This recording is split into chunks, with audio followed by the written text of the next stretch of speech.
আজ আমি যে মেয়েটির উপর ক্রাশ করছি, যে মহিলাকে নিয়ে আজ আমি মৌজ মাস্তি করছি, তা আমার আমলনামায় উঠে যাচ্ছে। মোবাইল আর কম্পিউটারের বদৌলতে যে নীল দুনিয়ায় আমি বিচরণ করছি, সেই বিচরণের প্রতিটি মুহূর্ত লিপিবদ্ধ হয়ে যাচ্ছে একটি অদৃশ্য আমলনামায়।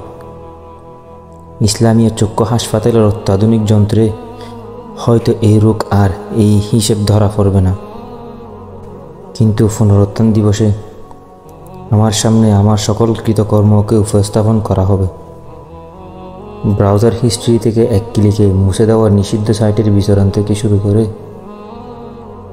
ক্যাম্পাসের সেই ক্রাশের কথা ভাবতে ভাবতে জড়িয়ে পড়া পাপ, সব কিছু আমার সামনে হাজির করা হবে। এই রোগ থেকে বাঁচার একটাই উপায়, তাওবা।